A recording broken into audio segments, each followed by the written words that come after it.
Mandalorian season 2 is already coming to a close. It's really incredible how fast season 2 and season 1 have ended. It feels like season 1 just came out yesterday.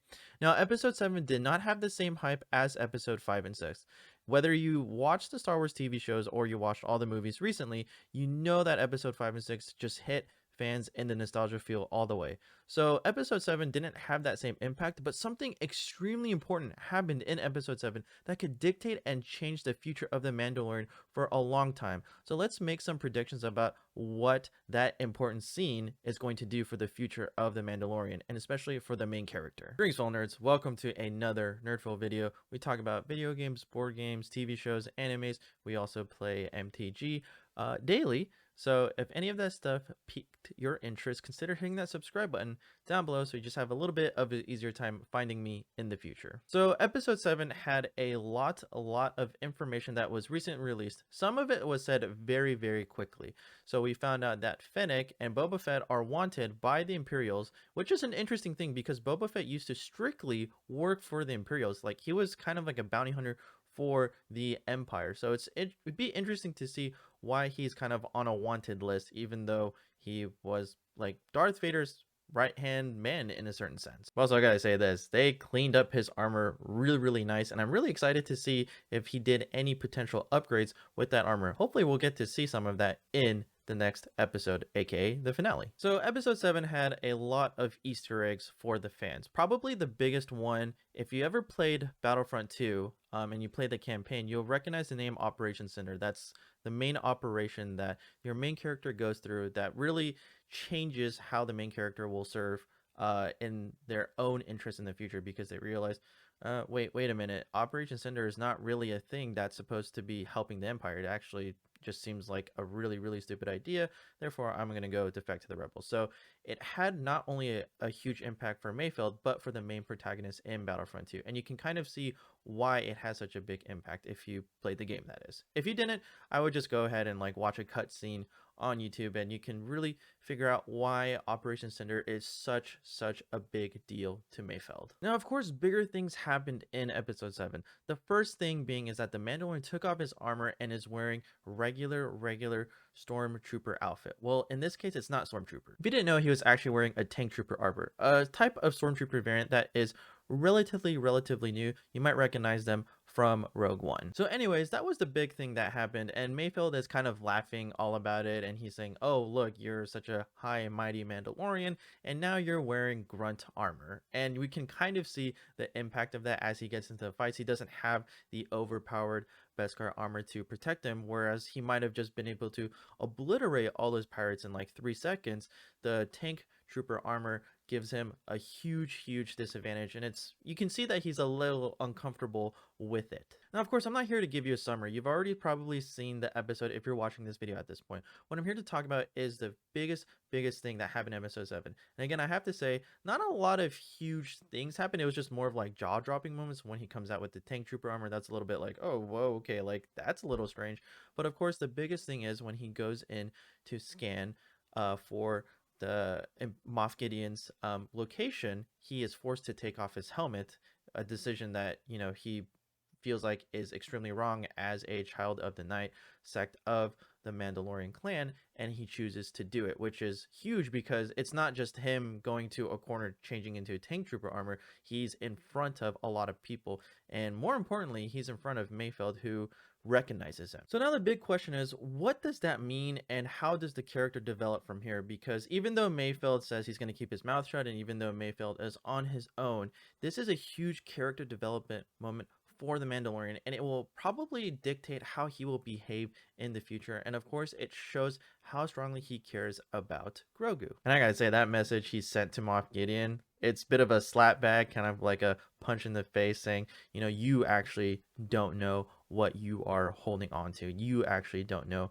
the value of Grogu. So I'm going to make a couple of predictions based on his actions to take off his helmet in front of a lot of people. Again, there's no one that's supposed to witness this. He already had a big contemplation about whether he should do this in front of a droid, and of course the droid kind of reasons with him saying, well, I'm not a living being, so you're not technically breaking the rule. But in all sense, he pretty much was, because the way that he struggled with it made it seem to imply that the rule is you're not supposed to take your helmet in front of anybody period. Doesn't matter if they're living or, not living in a certain sense. So the fact that he did it in front of, living beings, in front of Mayfeld, who he knew, is going to have a lot of implications of how he might behave in the future. So let's go through a possible route that this character will develop into. So the first thing I'm going to say is that I think he is going to renounce his Child of the Night pact, or Child of the Night kind of connection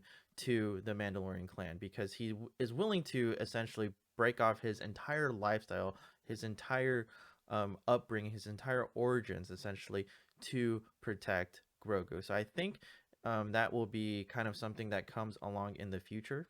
And I'm kind of hoping that maybe Bo-Katan will offer him a place in her clan, because if he has no clan, maybe Bo-Katan will come and say, hey, you're more than welcome to join my clan, because we will accept you. We even though you're Child of the Night, we still see you as a Mandalorian, so you are welcome here, and you may feel you don't have to feel guilty about removing your helmet in the future. Now, I think if he renounces his Child of the Night order, he might go a true route to being a Mandalorian that we're a little bit more familiar with the TV shows, mostly through the Clone Wars.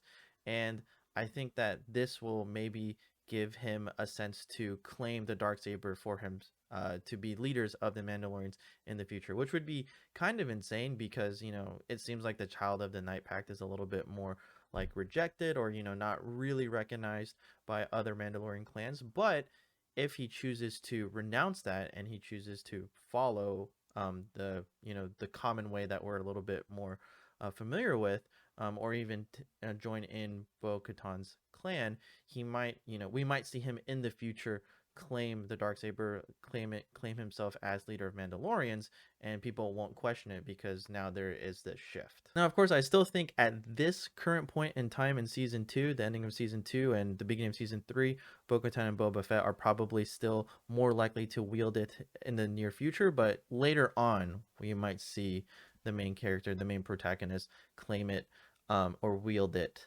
and claim his place as leader of Mandalorians. But for the near future now, I think Boba Fett and Bo-Katan are still likely to be better candidates. Now, this kind of got passed, but we never got true confirmation if his face got scanned into the Imperial system, but chances are it did, and that means the entire Imperial force, the Empire, will know what the Mandalorian looks like. Now, that might not mean much, but it really means that he can't hide anywhere anymore. Now he can't just go around with a common Mandalorian armor to kind of mask his presence. So now that he's going to be recognized by face, he might have a harder time kind of staying low, staying undercover, and that might mean that he's going to team up with Fennec and Boba Fett for a longer time in the future of season 3. Now, of course, I think that was already implied, because we just got Boba Fett back, and I think we haven't really seen him in action. We didn't really see him do a whole lot in episode 7, but I have to say the seismic charge moment when he drops that was like, that got all the nostalgia feels. But we still haven't seen him do a whole lot beyond episode 6, so I think that he is definitely going to hopefully stick around for season 3 and hang out with our main protagonist. Finally, more importantly, this episode might indicate that the Mandalorian and Grogu are going to stick together for a long time, and that they might actually not seek out Jedi at this point. I think this has proven that the Mandalorian truly cares for Grogu, and that he might not be willing to give Grogu to whatever Jedi that we may run into in the future, and that might actually be a source of conflict in the near future and future seasons, and that would be very an interesting take on how the Mandalorian kind of fights Jedi once again, and it would be kind of a callback to the old Republic days, when the ancient enemies of the Mandalorians were the Jedi. So we might get a little bit of that going on if he is not willing to give Grogu up to a Jedi when they find one. But again, these are just thoughts, these are speculations, but I think it's important to look over, because it's just kind of fun predicting certain things that will happen in the future, and just kind of recognizing what potential that the future seasons have with the Mandalorian. And I think they've been doing a fantastic job, and whether you've play the video games or watch TV shows, there's just a greater appreciation the more um depth and knowledge that you get from diving into the Star Wars mythos. And I think that they're going to do a fantastic job in the future, whatever route they decide to go with the Mandalorian, because they're doing a lot of callbacks to the old comics, the old books. They're bringing back Legends, and Legends has been fantastic. And if you haven't read like any of the Legend stuffs, I would kind of encourage it. There's a lot of great comics out there. There's a lot of books, out there of Legends that are just really fantastic, and they're bringing them back. So, if you kind of want a sneak peek of the glory that is to come for the Mandalorians, that would be my recommendation. Anyways, that is all I have for today, fellow Star Wars fans. If you enjoyed this video and you're not subscribed, you're still here, consider hitting that subscribe button. If you liked it for whatever reason, consider giving it a thumbs up. I'm super excited to talk about the finale, and I think that will allow us to have greater predictions of season 3. I've already given my predictions on episode 7. I was kind of close actually, and I've already given my thoughts on what I think the finale will be. So if you want to see that video, go ahead, check that out, probably above my head somewhere. I believe at this point, if you're still here once again, YouTube is showing you a most recent upload of mine. Might be an MTG video that I played, or it could be just something I'm talking about, video games or board games or something of that sort. It's going to be on the top somewhere. And on the bottom of that will be a video that YouTube thinks that you specifically will like. So go ahead and check one of those out. I hope that you enjoy what this channel has to offer. Thank you all so much for just your support during this time. I really appreciate it, and I hope that you stay safe out there. Enjoy the holidays, enjoy your Christmas, and I will see you for your next Nerd Fill.